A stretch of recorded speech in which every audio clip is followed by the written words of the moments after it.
Hello दोस्तों, राधे राधे, जय श्री कृष्णा। आ गए हैं हम एएस टॉपर क्लासेस में। आज आपको पढ़ाएंगे प्रकाश का परावर्तन तथा अपवर्तन। हमने इसके पहले एक फर्स्ट वीडियो डाली थी प्रकाश के परावर्तन और अपवर्तन पे। उस पर हमने प्रकाश के बारे में पूरे डिटेल में बता दिया है। आप इस वीडियो को देखने से पहले आप जाके वहाँ की वीडियो देख लीजिए, तो आपका कॉन्सेप्ट क्लियर हो जाएगा कि प्रकाश होता क्या है। तब आप ये वीडियो देखेंगे, तब आपको ज़्यादा क्लियर होगा। और हमारा आज टॉपिक है प्रकाश का परावर्तन अपवर्तन। हम प्रकाश का सिर्फ और सिर्फ इस वीडियो में सिर्फ परावर्तन के बारे में बताएंगे, और जो नेक्स्ट वीडियो आएगा उसमें हम परावर्तन के बाद अपवर्तन पे चर्चा करेंगे। तो हमारी आज की हेडिंग है प्रकाश का अपवर्तन पर। प्रकाश का अपवर्तन, प्रकाश का अपवर्तन हम अगली हेडिंग पढ़ाएंगे। आज पढ़ाएंगे प्रकाश का परावर्तन अर्थात light of reflection. Light of reflection होती क्या है, ये हम आपको ऐसे बता देंगे जैसे आप दैनिक जीवन में जो आप यूज करते हैं वही सब प्रकाश का परावर्तन से रिलेटेड है। जैसे आपने कभी देखा होगा दर्पण को, शीशा है, शीशे को जब हम जब धूप की किरणें शीशे पर पड़ती हैं, हमने प्रैक्टिकल किया है, आपने भी किया होगा बचपन में कभी ना कभी। शीशे टकरा कर वो एक रिफ्लेक्शन बनाती है। दूसरी तरफ हम शीशे को जब सूर्य की तरफ रखते हैं तो सूर्य की प्रकाश की किरणें उस पर पड़ने के बाद, परावर्तन होने के बाद कहीं जाके वो लाइट को रिफ्लेक्ट करती है, दिखाती है। यही हमारा प्रकाश का परावर्तन है। प्रकाश का परावर्तन जितना आसान है ना, जितना हम सोचते हैं कि ये कठिन है, उतना ही आसान है, क्योंकि ये हमारे जीवन से रिलेटेड है। हमेशा हमारे कहीं ना कहीं आपको यूज में मिलेगा। अगर मैं आपको ये ब्लैक बोर्ड दिख भी रहा है, इसका एक मेन कारण है प्रकाश का परावर्तन। अगर ये लाइटें लगी हैं तो ये भी प्रकाश का परावर्तन करने के बाद ही हमें ये चीजें दिखाई दे रही हैं। हमने नेक्स्ट वीडियो में जो पहले वीडियो बना था उसमें हमने बताया था कि वस्तुएं कैसे दिखाई देती हैं। इन सब चीजों पे हमने चर्चा की थी। आप जाके एक बार देखिए, आपको पूरा कॉन्सेप्ट क्लियर हो जाएगा। प्रकाश का परावर्तन होता क्या है, तो जब कोई प्रकाश किरण जब कोई प्रकाश किरण किसी पॉलीदार तल या चिकने तल से, किससे, हम आपको अभी डिफिनेशन लिख के बता देंगे, पहले आप समझ लो कि प्रकाश का परावर्तन होता क्या है। जब प्रकाश की किरण, ये हमारी क्या है, प्रकाश की किरण, ये है प्रकाश की किरण, ये प्रकाश की किरण। जब प्रकाश की किरण किसी चिकने या पॉलीदार, कौन सा चिकना होना चाहिए, चिकना या पॉलीदार,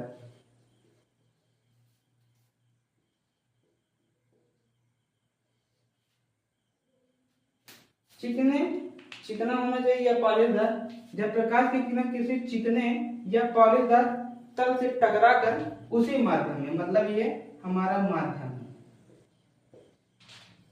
उसी माध्यम में जब वापस लौट जाती है, इसी घटना को हम प्रकाश का क्या कहते हैं, परावर्तन कहते हैं। ठीक है ना,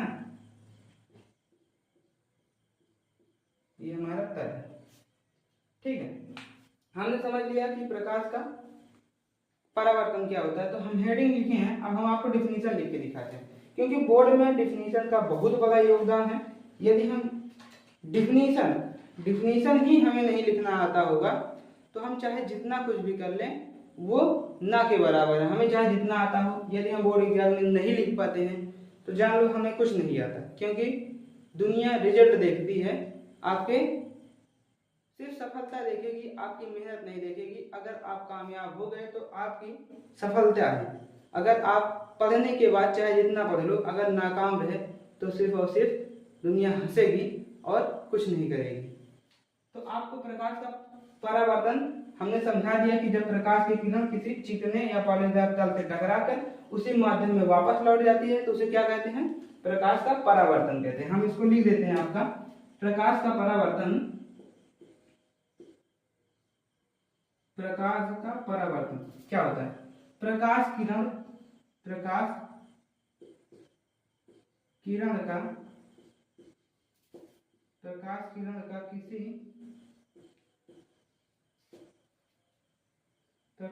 का किसी चिकने या पॉलिश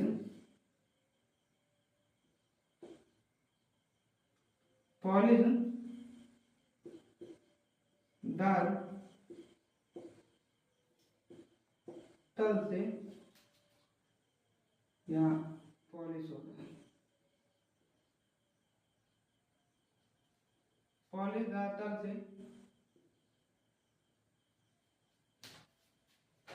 तल से टकराकर उसी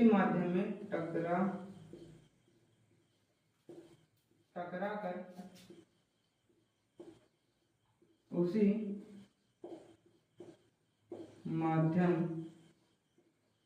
में उसी माध्यम में लौटने या वापस होने की, या तो प्रकाश किरण का उसी माध्यम में वापस होने या लौटने की क्रिया को क्या कहते हैं? क्रिया को प्रकाश का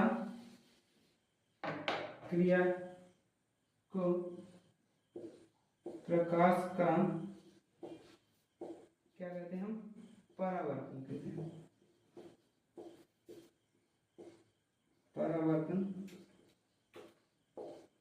कहते हैं। हमने एग्जाम्पल बताया, आपने शीशा लिया होगा, कभी ना कभी आप चेहरा देखने वाले शीशे को लिए हुए होंगे और उसको सूर्य के सामने रखना और उसके बाद उसमें प्रकाश, जो सूर्य से प्रकाश आ रहा हो उसको शीशे के सामने रखना और उसको ऐसे घुमा देना। 90 डिग्री पे मत रखना, क्योंकि 90 डिग्री पे सीधा रिफ्लेक्स हो जाएगा, और जब 90 डिग्री पे रिफ्लेक्शन होगा तो वो इधर से ही आ रहा है और इधर से ही चला जाएगा, तो हमारा प्रकाश का परावर्तन दिखाई नहीं देगा। और हमें देखना है तो उसे 60 डिग्री या 30 डिग्री पे करके देखना, तो प्रकाश की किरण जो होगी वो टकराने के बाद क्या हो जाएगी? जैसे ये आ रही है प्रकाश किरण, यहाँ से प्रकाश किरण सूर्य से निकलेगी और निकलने के बाद यहाँ हमारा शीशा है, इस पे टकराएगा। टकराने के बाद सीधा उसी माध्यम में कहीं ना कहीं जाके किसी वस्तु को क्या करेगा? बिंबित करेगा। बिंबित करने के बाद वो वस्तु हमें अस्पष्ट और आसपास की वस्तुओं से ज्यादा चटक दिखेगी। ये आप प्रैक्टिकल करके देख लेना, आपको ये दिखाई देगा। अब प्रकाश का परावर्तन हमने पढ़ लिया। प्रकाश कितने प्रकार के होते हैं? प्रकाश का परावर्तन हमने पढ़ा। तो अब आता है प्रकाश का परावर्तन कितने प्रकार का होता है? भाई हमने प्रकाश के परावर्तन के बारे में पढ़ लिया, तो प्रकाश का परावर्तन के प्रकार भी तो होंगे कि प्रकाश का परावर्तन कितने प्रकार का होता है। तो प्रकाश का परावर्तन के प्रकार दो हैं। ये एक है नियमित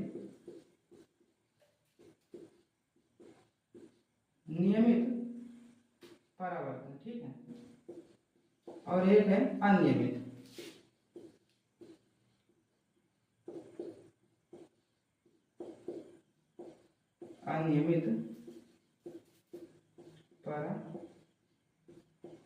परावर्तन। हमने प्रकाश के परावर्तन के बारे में चर्चा कर लिया और प्रकाश की क्या समझ लिया हमने, प्रकाश क्या होता है, कैसे होता है, ये सारी चीजें समझ ली। अब हमें समझना है प्रकाश के प्रकार कितने हो गए। प्रकाश के दो प्रकार हैं। एक प्रकाश है, प्रकाश का परावर्तन के दो प्रकार हैं, सिर्फ और सिर्फ एक है प्रकाश का नियमित और प्रकाश का अनियमित। प्रकाश का नियमित वो होता है जब हमारा सीधा तल हो, क्या हो? सीधा तल, समतल तल हो, ठीक है। समतल तल होने के बाद उसमें टकरा के जब प्रकाश की किरणें क्या होती हैं? परावर्तित होती हैं, तो वो क्या है? नियमित परावर्तन है। जब हमारा तल खुरदरा होगा, कुछ ऐसे वेव टाइप का, तब जाके इसमें आएगा प्रकाश की किरण यहाँ टकरा रही है, यहाँ घूम जा रही है, कभी कभी ऐसे ऐसे घूम जाएगी, कभी यहाँ घूम जाएगी, कभी ऐसे घूम जाएगी। तो ये हमारा क्या है, अनियमित प्रकाश का परावर्तन है।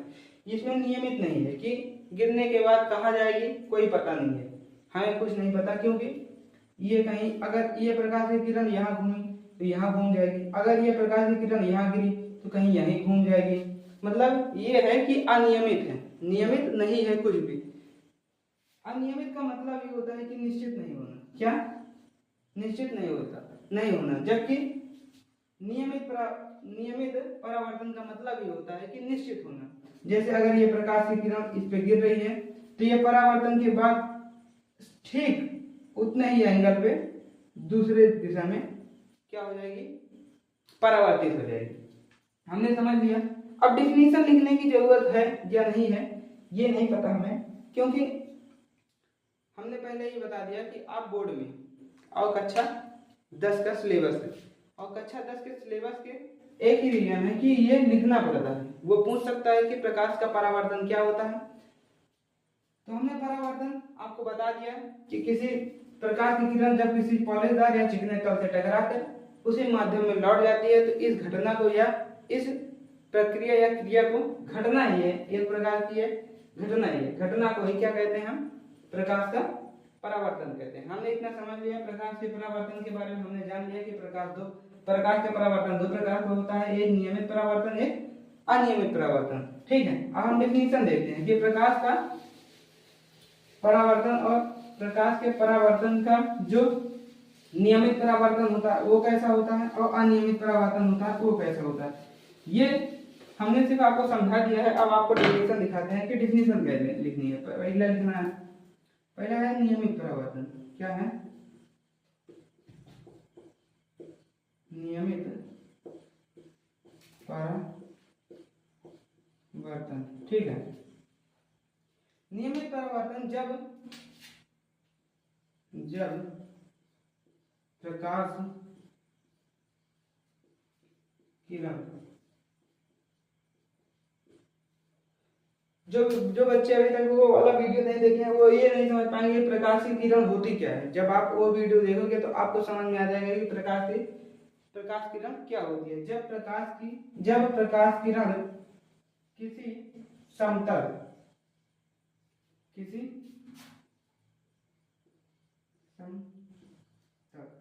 हाँ, आप सोचोगे कि प्रकाश के परावर्तन में अभी सर ने बताया था कि जब प्रकाश की किरण किसी समतल तल से टकराकर क्या होती है, किसी तल से टकराकर या पॉलिशदार या चिकने तल से टकराकर उसी माध्यम में लौटने की घटना को हमने प्रकाश का परावर्तन बताया। लेकिन ये नहीं है, प्रकाश अनियमित भी हो सकता है। मतलब प्रकाश जो है वो समतल तल जो है इसका समतल हो सकता है और खुदरा भी हो सकता है, हमने ये भी बताया। तो क्योंकि हम अभी तक जितने भी प्रकाश का परावर्तन पढ़ते हैं वो सिर्फ और सिर्फ एक ही चीज पर डिपेंड करते हैं, एक ही रूल में पढ़ते हैं, वो है प्रकाश का नियमित परावर्तन। हमने अनियमित परावर्तन के बारे में आप किताब में नहीं पढ़ोगे या फिर किसी और से पढ़ोगे, वो सिर्फ और सिर्फ आपको नियमित परावर्तन के बारे में बताएगा, जबकि मैं आपको अनियमित परावर्तन के भी बारे में बताऊंगा। ठीक है, जब प्रकाश किरण किसी समतल तल से टकराकर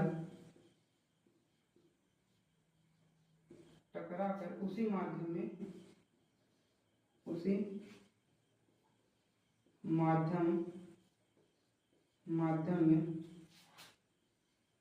वापस लौटने की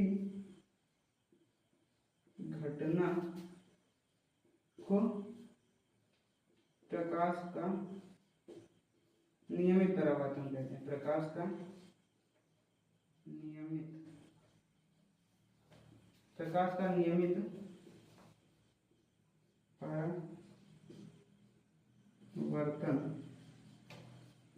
परावर्तन कहते हैं।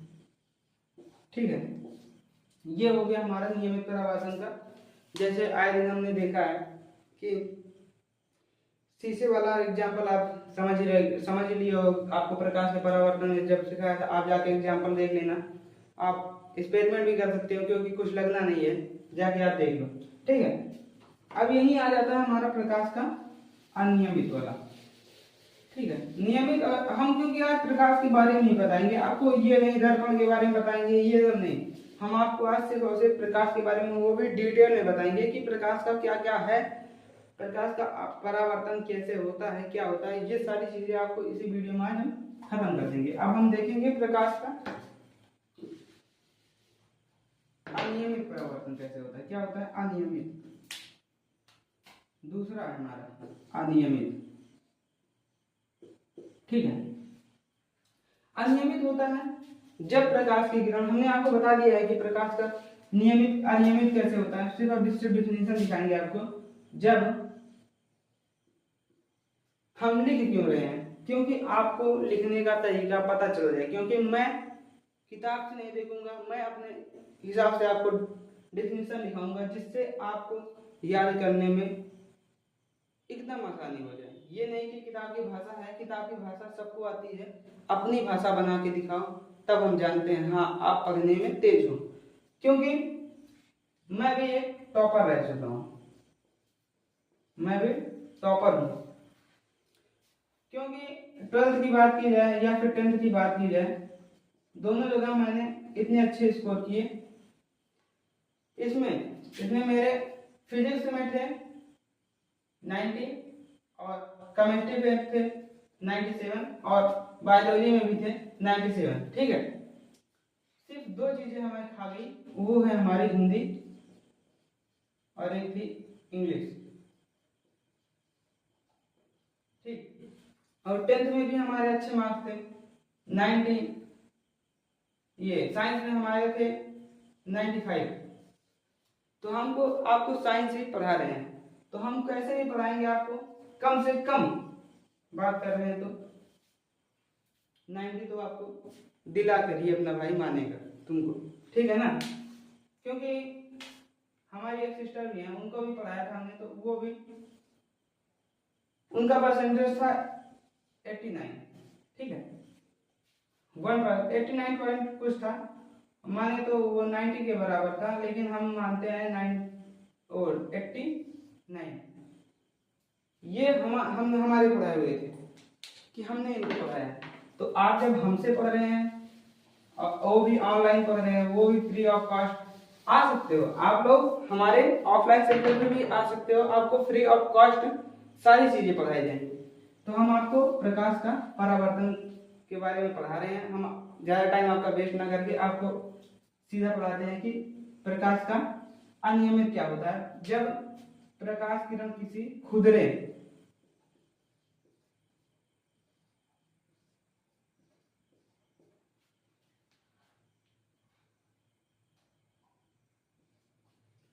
तल से, ठीक है ना, जब प्रकाश किरण किसी खुदरे तल से टकराकर, ठीक है, खुदरे, ठीक है, जब प्रकाश किरण किसी खुदरे या खुदरे तल से टकराकर क्या होती है, उसी माध्यम में वापस लौट जाती है, तब उसे क्या कहते हैं, प्रकाश का अनियमित परावर्तन कहते हैं। आप लिखना हो तो लिख लीजिए, या फिर हम तो लिख ही रहे हैं। ठीक है, आपको हम लिख देते हैं, जब प्रकाश की किरण किसी खुरदरे, जब प्रकाश की किरण किसी खुरदरे पृष्ठ या तल, किसी पृष्ठ या तल से टकरा कर उसी माध्यम,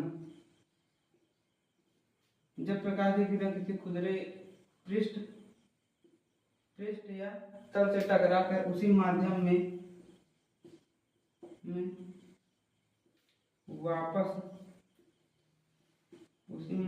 वापस लौटने की घटना को अनियमित घटना को अनियमित परावर्तन कहते हैं। क्या कहते हैं? अनियमित परावर्तन, अनियमित परावर्तन कहते हैं। हम ये समझ लिए, ठीक है ना? आपको समझ में आ गया कि ये सारी चीजें कि प्रकाश का परावर्तन कैसे होता है और नियमित परावर्तन किसे कहते हैं, अनियमित परावर्तन किसे कहते हैं, हमने आपको बता दिया। फिर आपके रिवीजन के लिए समझा देते हैं कि प्रकाश का परावर्तन क्या है। प्रकाश का परावर्तन वो होता है जब प्रकाश किरण किसी पॉलीदार या चिकने तल से टकराकर उसी माध्यम में लौट जाती है, तो इस घटना को क्या कहते हैं? प्रकाश का परावर्तन कहते हैं। हमने समझ लिया। हमने नियमित के लिए समझ लिया कि जब जिस तल से प्रकाश की किरण टकराएगी, टकराने के बाद जब उसी माध्यम में लौटेगी तो वो तल कौन सा होना चाहिए? समतल। अगर समतल है तो वो क्या है? नियमित परावर्तन है। अगर तल जो है वो खुरदरा है तो वो क्या है? अनियमित परावर्तन है। सीधी बात है, हमने आपको समझा दिया। अब प्रकाश के परावर्तन के आगे हम बढ़ने से पहले प्रकाश का परावर्तन का एक डायग्राम है। डायग्राम मतलब होता है चित्र। अगर आपने इस चित्र को समझ लिया, क्या हुआ? यदि आपने इस चित्र को समझ लिया तो आपको प्रकाश के दो रूल हैं। कितने? दो नियम हैं। अब उसे जीरो सेकंड लगेगा। कितना? 0 सेकंड में आप समझने की क्षमता रख लेंगे। क्योंकि अगर आपको वो चित्र नहीं आया तो जान लो आपको कुछ नहीं आएगा। प्रकाश का परावर्तन सिर्फ और सिर्फ बेस है सिर्फ एक डायग्राम या चित्र पे। वो चित्र है हमारा। चित्र क्या कहते हैं? उसे हम कह सकते हैं कि वो हमारा, ये जान लो कि नींव है। प्रकाश के परावर्तन का नींव जिसे कहते हैं उसे ही कहते हैं। हमने कहा प्रकाश का परावर्तन, हमने आपको पढ़ाया था कि जब प्रकाश की किरण, हमने कहा आपको पढ़ाया था प्रकाश का परावर्तन ये है प्रकाश की किरण, प्रकाश की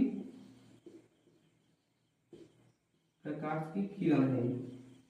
ठीक है, ठीक। हमने कहा था प्रकाश की किरण जब किसी चिकने, किससे कहा था? चिकने या पॉलीदार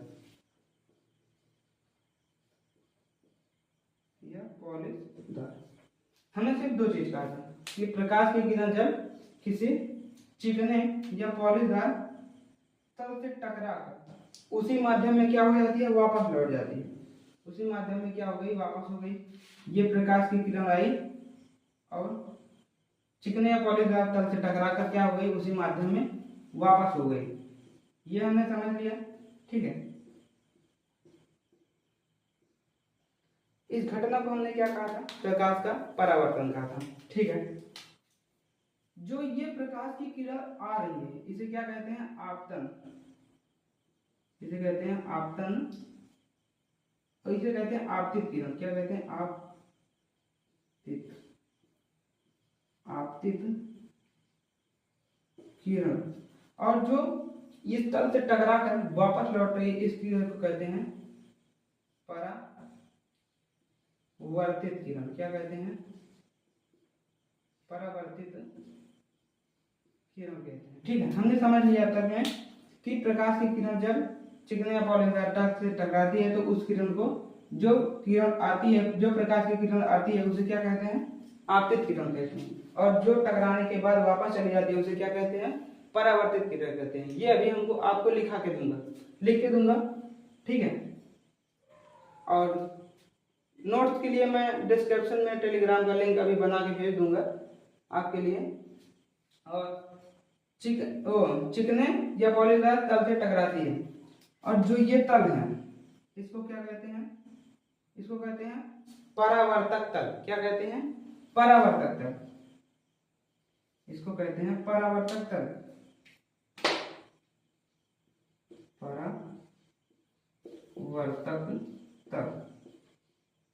परावर्तक तल क्यों कहते हैं? क्योंकि इस तल से ही टकराकर हमारा परावर्तन की घटना हो रही है और इसके बीच में डाला गया जो लंब होता है, क्या होता है? ये हमारा होता है क्या? ये हमारा बिंदु है। क्या है, ये हमारा बिंदु है और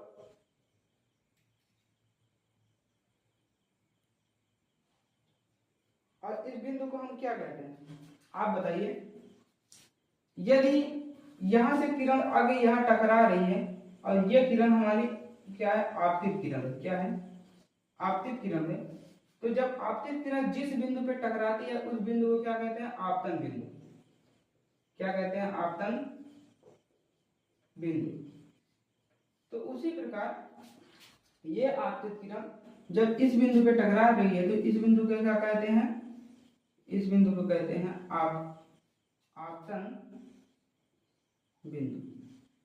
क्या कहते हैं, आपतन बिंदु कहते हैं। ठीक है, हमने समझ लिया कि आपतन बिंदु क्या होता है।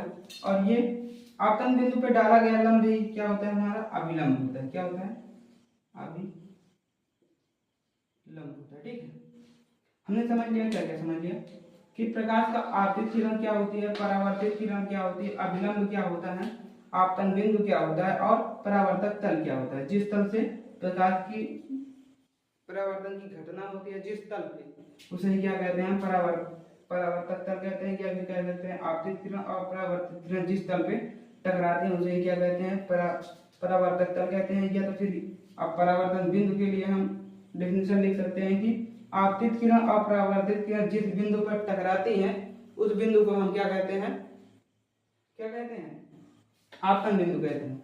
और आपतन बिंदु पे डाला गया अभिलंब क्या होता है, हमारा क्या होता है, डाला गया लंब ही अभिलंब कहलाता है। ये है आपतन बिंदु पर डाला गया लंब ही हमारा अभिलंब कहलाता है। ये हमने समझ लिया। ठीक है, अभी हम आपको डेफिनेशन दे देंगे, कोई दिक्कत की बात नहीं है, यही लिख देंगे हम, या फिर बोल रहे हैं आप मतलब बोल देंगे आप लिख लेना, या फिर हम ही लिख देंगे, कोई इसमें बहुत बड़ी बात नहीं है। अब हमें एंगल के बारे में जानना है। एंगल आपने अभी तक पता, अभी तो हमें नहीं पता है, क्योंकि हम पढ़ाएंगे आपको मैथ भी, जब पढ़ाएंगे तो वहाँ आपको एंगल के बारे में 0 से लेकर हीरो तक की क्लास करवाएंगे कि एंगल होता क्या है, कैसे एंगल को डिफाइन करते हैं, सारी चीजें हम आपको बता देंगे। और ये एंगल काम कहाँ आता है, सिर्फ और सिर्फ त्रिभुज के चैप्टर में। आपको त्रिभुज के बारे में पढ़ा देंगे हम कि वो सिद्ध करना, ABC मान के सारी चीजें हम आपको पढ़ा देंगे, सारा कोर्स करा देंगे, दिक्कत वाली कोई बात नहीं है। तो ठीक है, और अब हम आए थे कोण पे। तो आपतित किरण और अभिलंब के बीच जो कोण बनता है उसे आई कहते हैं। क्या कहते हैं, कोण आई कहते हैं। क्या कहते हैं, ये कोण आई है, कोण का चिन्ह तो बना ये क्या है, आई है। और जो परावर्तित किरण और अभिलंब के बीच जो कोण बनता है उसे आर कहते हैं। क्या कहते हैं, आर कहते हैं। हमने क्या कहा, हमारे शब्दों को आप सुनिए, आपको फिजिक्स और केमिस्ट्री और बायोलॉजी ये 3 सेशन है आपके साइंस के।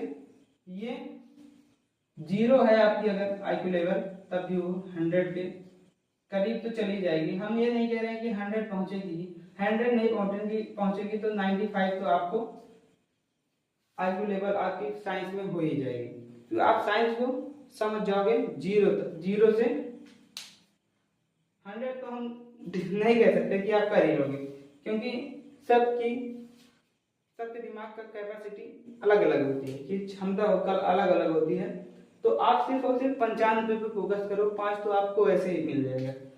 ठीक है, ये हो गया, हमने बता दिया कि ये कौन सा कोण है, ये है आपतन कोण, और ये क्या है, परावर्तन कोण। कौन सा, परावर्तन कोण। ठीक, चलो आपको डेफिनेशन लिखनी है, हमारे हिसाब से तो हम ही लिख देते हैं, क्योंकि आप ये स्क्रीनशॉट ले सकते हो, आप लेना है तो, क्योंकि बढ़िया है, इसमें आपकी सारी चीजें डिफाइन कर दी गई हैं। हमने आपको एक बार फिर से बता देते हैं कि क्या कैसा है। इसके बाद हम सिर्फ 2 रूल पढ़ाएंगे, उसके बाद हमारी क्लास ओवर हो जाएगी। ठीक है,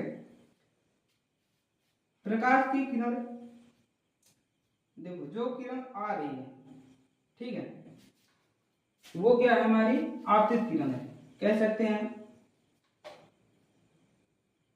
इसकी डिफिनीशन हमें लिखनी है, आपतित किरण क्या होती है। फर्स्ट नंबर पे ये है। फिर सेकंड नंबर पे हम आपको बताएंगे कि परावर्तित किरण क्या होती है, ठीक है। फिर दूसरा बताएंगे कि ये आपतन बिंदु क्या होता है, इसकी डिफिनीशन आपको बता दे रहे हैं। फिर चौथा बताएंगे कि अभिलंब क्या होता है, ये चौथा है। और पांचवा बताएंगे हम ये परावर्तक तल क्या होता है, ये हमारा पांचवा एजेंडा, ठीक है। उसके बाद बताएंगे हम छठे में कि आपतन कोण क्या होता है। फिर सतह है हमारा परावर्तन कोण क्या होता है। सिर्फ ये कहा हमने डाल दिया यार, परावर्तन कोण को 2 नंबर, ये है यहाँ, ठीक है। सिर्फ इतनी है। परावर्तन, प्रकाश का परावर्तन में सिर्फ 7 चीजें हैं जो आपको माइंड में हमेशा रखना है, क्योंकि इसी बेस पे क्वेश्चन बनेगा, और क्वेश्चन बनेगा सिर्फ और सिर्फ 2 नंबर का। और 2 नंबर क्योंकि बूंद बूंद से घड़ा भरे, क्या, यदि बूंद बूंद गिर रहा है तब जाके कहीं एक सुराही बनती है, सुराही के अंदर क्या आता है, पानी भर जाता है, ठीक है। उसी हिसाब से हम 2-2 नंबर 3-3 नंबर कवर करेंगे अपना, क्योंकि वो पूछता है। अभी मैं आपको बताऊंगा, अब ऐसे ही बता दूंगा कि प्रकाश की आपतित किरण क्या होती है, इसको समझ लीजिए आप। आपतित किरण वो होती है जो आने के बाद क्या, तल से, किससे, इस परावर्तक तल से टकराती है, वो क्या होती है, हमारी आपतित किरण होती है।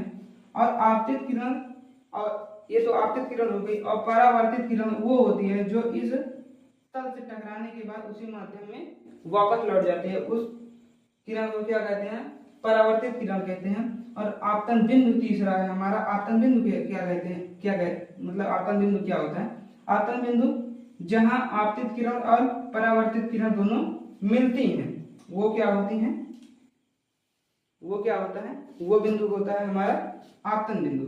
ये हो गया तीसरा। और इसमें चौथा कहाँ है, ये है अभिलंब। आपतन बिंदु पे खींचा गया जो लंब होता है वो क्या कहलाता है, अभिलंब कहलाता है, ठीक है। हम आपको यही समझा दे रहे हैं। उसके बाद आपको हैंड रिटन नोट चाहिए तो आप हमारे टेलीग्राम आपके डिस्क्रिप्शन में डाल देंगे, टेलीग्राम का लिंक आप वहां से ज्वाइन कर लेना। उसके बाद आपको डे बाय डे रिटर्न में मिलते रहेंगे। नहीं तो आप, मैं क्लास कर रहा हूँ, सही बात ये है, आप क्लास के साथ साथ जैसे मैं बोल रहा हूँ वैसे आप नोट्स बनाते जाइए, जिससे आपकी क्या हो जाएगा, आपका टाइम बचेगा। और टाइम बचेगा तो आप उसके बाद में आपको, अभी इसका कुछ न्यूमेरिकल है, न्यूमेरिकल बता दूंगा अगली क्लास में, न्यूमेरिकल चालू होगा, क्योंकि दर्पण पढ़ाऊंगा, दर्पण के बाद प्रतिबिंब बनाना, ये सारी चीजें ये क्लास में आपको समेट दूंगा। फिर आगे की चीजें खत्म कर देंगे, ठीक है। फिर परावर्तन हमारा, अपवर्तन हमारा छोटा सा है, ज्यादा है नहीं। वो जितना परावर्तन में टाइम लेगा उससे 4 क्लासें हमारी परावर्तन की होगी, और 2 क्लासें या 3 हमारी अपवर्तन की होगी। 6 क्लास में हमारी निपट जाएगी। उसके बाद फिर आगे की देखेंगे, आगे पढ़ा देंगे फिर आपको नेत्रोत के बारे में जो होगा, लेंस के बारे में पढ़ा देंगे। फिर ये हमारी चीजें हो गई क्लियर। कहाँ तक हमने कर दिया, अविलंब तक कर दिया, कि अविलंब के बता दिया कि तो आपतन बिंदु पे डाला गया लंब ही हमारा अविलंब कहलाता है, ठीक है। ये हमारा हो गया एक। और हो गया आपतन कोण। आपतन कोण क्या कहते हैं, आपतित किरण और अविलंब के बीच बना कोण क्या कहलाता है, हमारा आपतन कोण कहलाता है। हमें सिर्फ और सिर्फ याद रखना है, ये हमसे कभी पूछेगा नहीं। ये जितनी भी परिभाषाएं हैं ये कभी बोर्ड एग्जाम में नहीं पूछेगा। कहाँ, यूपी बोर्ड में कभी नहीं पूछा है, ना तो पूछेगा। पता है क्यों, क्योंकि उसका पर्पज यहाँ से नहीं, उसका पर्पज वहां से है कि परावर्तन का हमारा यूज कहाँ हो रहा है, दर्पण में हो रहा है, दर्पण से पूछेगा। इसके 2 रूल हैं, वहां पूछ लेगा कि प्रकाश का पहला नियम क्या है, दूसरा नियम क्या है, यहाँ से क्वेश्चन पूछ लेगा। ये नहीं पूछेगा कि परावर्तित किरण क्या किसे कहते हैं, क्योंकि आप पूरे सिलेबस में सिर्फ परावर्तित किरण के बारे में ही जानेंगे। जब परावर्तित किरण के बारे में आप सुनते रहेंगे तो ऑटोमेटिक आपको याद हो जाएगा। आपतित किरण क्या होती है ये भी आपको याद हो जाएगा। हमने पढ़ा दिया कि आपतन कोण क्या होता है, आपतित किरण और अविलंब के बीच बना कोण क्या होता है, हमारा आपतन कोण कहलाता है। और परावर्तन कोण क्या होता है, परावर्तन कोण क्या होता है ये जानना है। तो अविलंब और परावर्तित किरण के बीच जिस प्रकार ये बना था उसी प्रकार पर अभिलंब और परावर्तित किरण के बीच बना कोण क्या होता है, आर होता है। हम अब डिस्कस करेंगे और सिर्फ एक चीज पे, प्रकाश के नियम के बारे में, प्रकाश के परावर्तन के नियम, प्रकाश का परावर्तन का नियम। ठीक है,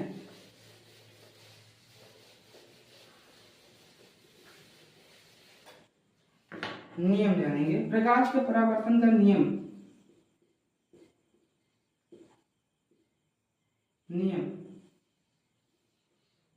नियम जानना है।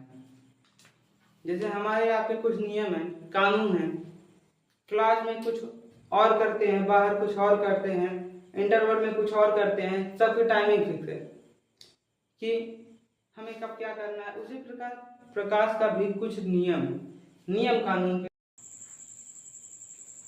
प्रकाश के बारे में हमने प्रकाश के परावर्तन के बारे में बता दिया। अब प्रकाश के नियम के बारे में बताते हैं।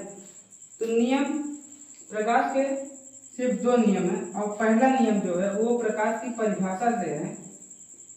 किससे है? प्रकाश की परिभाषा से। अगर परिभाषा आती है आपको, जो हमने बताया वही परिभाषा आपको रट लेनी है या फिर समझ लेनी है। हमने तो आपको ऐसे समझा दिया है कि मक्खन हो जाएगा, वो तो हमें बता दिया।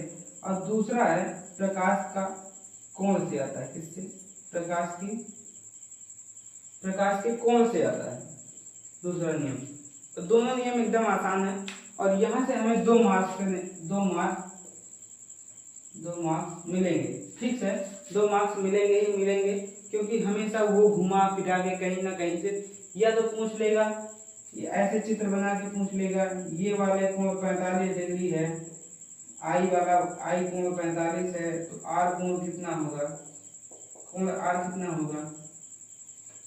ये सारी वो चीजें पूछता है कि प्रकाश, मतलब ऐसे ऐसे क्वेश्चन पूछ लेगा, या फिर पूछ लेगा प्रकाश का दूसरा नियम क्या है, पहला नियम क्या है। इस बेस पे एक ना एक क्वेश्चन आपको मिल ही जाएगा। तो हम आपको बताते हैं कि प्रकाश का पहला नियम क्या होता है। तो पहला नियम हमने बताया था आपको, ये डायग्राम आपको जरूर याद कर समझ लेना है। हमने समझा भी दिया था। अगर एक बार नहीं समझ में आता उतना ही 2 बार देखो, उस वीडियो को 2 बार देखो, क्योंकि 2 बार देखने से आपको क्लियर कॉन्सेप्ट क्लियर हो जाएंगे। हमने कहा था कि ये प्रकाश की कौन सी किरण है, जो आ रही है उसे हम क्या कहते हैं, आपतित किरण कहते हैं, आपतित किरण कहते हैं। और जो तल से टकराने के बाद वापस उसी दिशा में लौट जाती है या उसी माध्यम में लौट जाती है, उसे क्या कहते हैं, परावर्तित किरण कहते हैं। क्या कहते हैं? परावर्तित किरण कहते हैं। ठीक है, और ये क्या होता है, हमारा तल होता है। ठीक है, ये हमारा क्या होता है, तल होता है। तो और ये हमारा क्या होता है, ये होता है हमारा जिस बिंदु पर आपकी किरण गिरती है उसे क्या कहते हैं, आपतन बिंदु कहते हैं। क्या कहते हैं? आपतन बिंदु कहते हैं। ये हमारा आपतन बिंदु है। ठीक है, तो आपतित किरण, परावर्तित किरण तथा आपतन बिंदु पे डाला गया अभिलंब, ये हमारा, हमने बताया था आपको कि आपतन बिंदु पर डाला गया लंब ही हमारा क्या कहलाता है, अभिलंब कहलाता है। ये हमारा अभिलंब। ठीक है, तो परिभाषा यहीं से निकल के आती है। पहला नियम है, आपतित किरण, परावर्तित किरण तथा आपतन बिंदु पर डाला गया अभिलंब तीनों किसमें होते हैं, एक ही तल पे होते हैं। किसमें? एक ही तल पे होते हैं। इसे हम क्या कहते हैं, प्रकाश का पहला नियम कहते हैं। हम लिखते हैं आपतित किरण,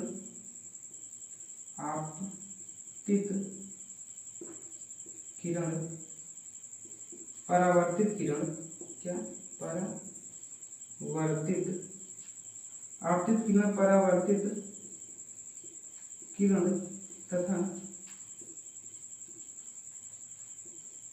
तथा आपतन बिंदु पर डाला गया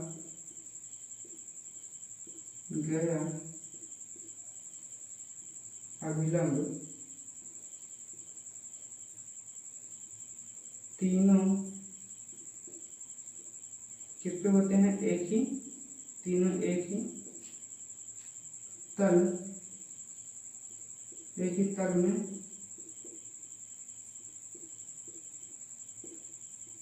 तल में होते हैं। क्या कहा?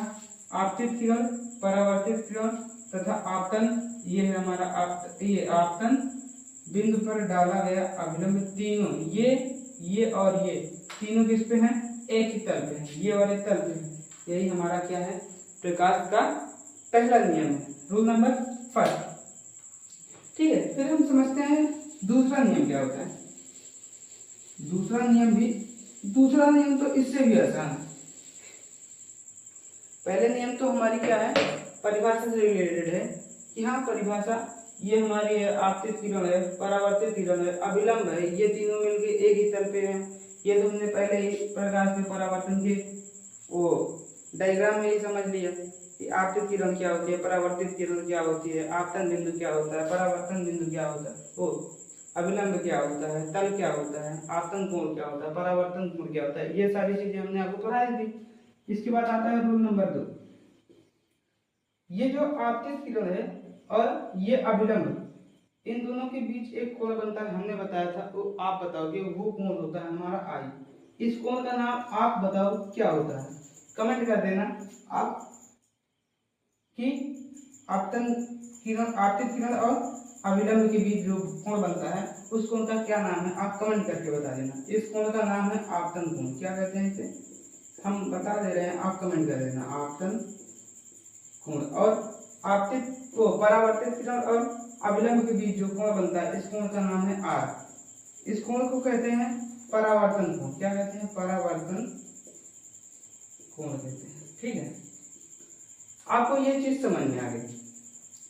तो रूल नंबर 2 क्या कहता है कि जो ये आपतन कोण है और ये परावर्तन कोण है, अर्थात कोण आई इज इक्वल कोण आर के बराबर होता है। ये क्या है, मतलब कहने का मतलब है आपतन कोण और परावर्तन कोण दोनों बराबर होते हैं। क्या होते हैं, बराबर कोण होते हैं। यही हमारा दूसरा नियम है। हम लिख देते हैं कि आपतन कोण आई तथा परावर्तन कोण आर दोनों सदैव क्या होते हैं, बराबर होते हैं। लिख दें हम आपतन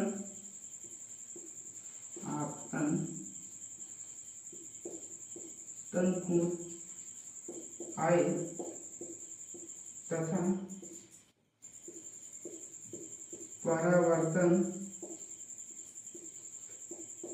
तथा परावर्तन कोण आर सदैव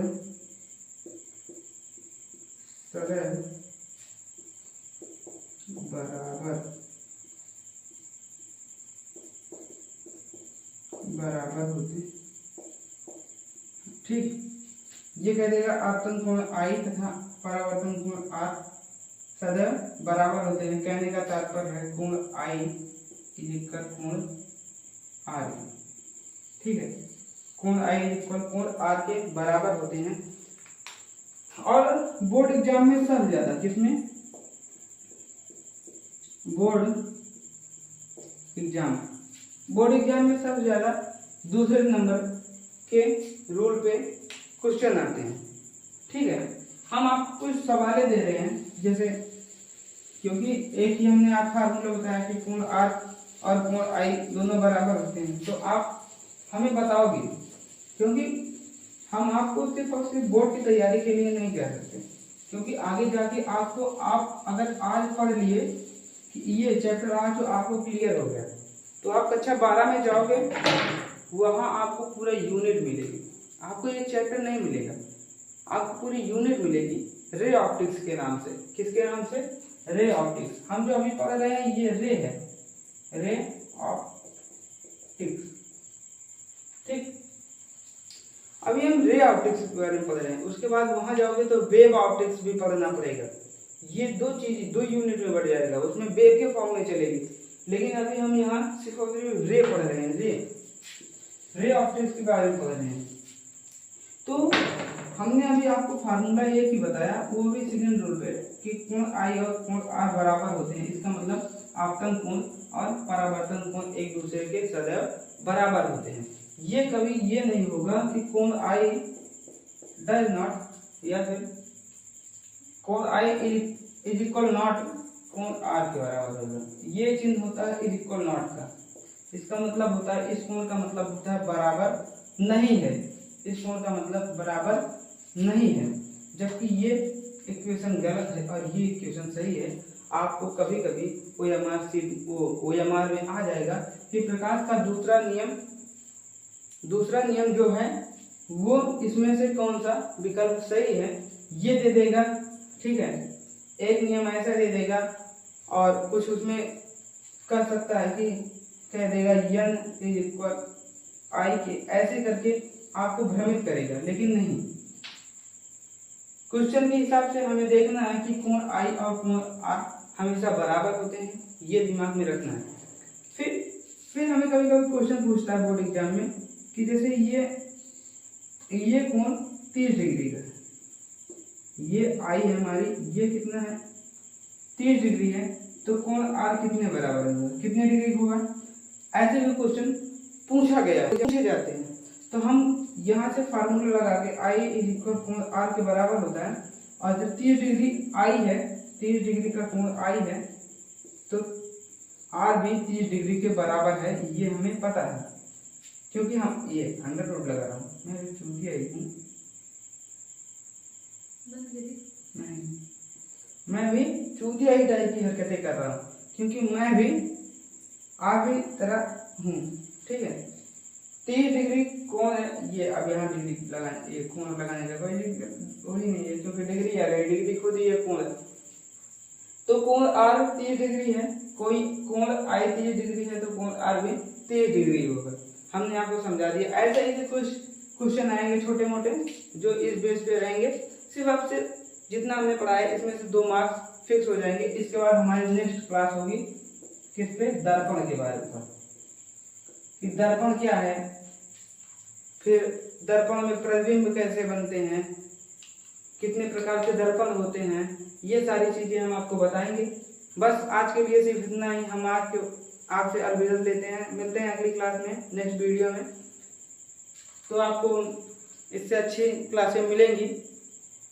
अभी तो बस इतना ही कहेंगे, इसके बाद बाय बाय।